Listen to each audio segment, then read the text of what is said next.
Genèse, chapitre 11. Toute la terre avait une seule langue et les mêmes mots. Comme ils étaient partis de l'Orient, ils trouvèrent une plaine au pays de Shinéar, et ils y habitèrent. Ils se dirent l'un à l'autre, « Allons, faisons des briques et cuisons-les au feu. » Et la brique leur servit de pierre, et le bitume leur servit de ciment. Ils dirent encore, « Allons, bâtissons-nous une ville et une tour dont le sommet touche au ciel, et faisons-nous un nom, afin que nous ne soyons pas dispersés sur la face de toute la terre. » L'Éternel descendit pour voir la ville et la tour que bâtissaient les fils des hommes. Et l'Éternel dit, « Voici, ils forment un seul peuple et ont tous une même langue, et c'est là ce qu'ils ont entrepris. Maintenant, rien ne les empêcherait de faire tout ce qu'ils auraient projeté. Allons, descendons, et là, confondons leur langage afin qu'ils n'entendent plus la langue les uns des autres. » Et l'Éternel les dispersa loin de là, sur la face de toute la terre, et ils cessèrent de bâtir la ville.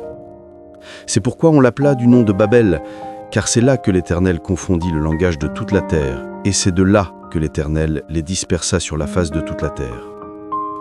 Voici la postérité de Sem. Sem, âgé de 100 ans, engendra Arpachshad 2 ans après le déluge.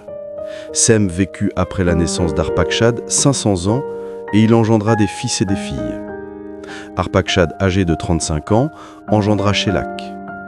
Arpachshad vécut après la naissance de Shélak 403 ans, et il engendra des fils et des filles. Shélak, âgé de 30 ans, engendra Héber. Héber vécut, après la naissance de Héber, 403 ans, et il engendra des fils et des filles. Héber, âgé de 34 ans, engendra Péleg. Péleg vécut après la naissance de Péleg 209 ans, et il engendra des fils et des filles. Péleg, âgé de 30 ans, engendra Réu. Réu vécut après la naissance de Réu 207 ans, et il engendra des fils et des filles. Sérug, âgé de 30 ans, engendra Nachor.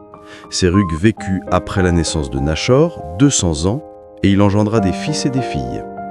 Nachor, âgé de 29 ans, engendra Térar. Nachor vécut après la naissance de Térar 119 ans, et il engendra des fils et des filles. Térar, âgé de 70 ans, engendra Abram, Nachor et Haran. Voici la postérité de Térar. Térar engendra Abram, Nachor et Haran. Haran engendra Lot. Et Haran mourut en présence de Térar, son père, au pays de sa naissance, à Ur, en Chaldée. Abram et Nachor prirent des femmes. Le nom de la femme d'Abram était Saraï, et le nom de la femme de Nachor était Milka, fille de Haran, père de Milka et père de Jiska.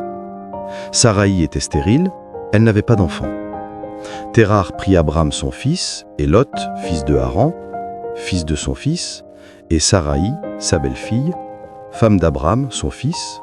Ils sortirent ensemble d'Ur en Chaldée pour aller à la Ganne de Canaan. Et ils vinrent jusqu'à Charan, et ils y habitèrent. Les jours de Térar furent de 205 ans, et Térar mourut à Charan.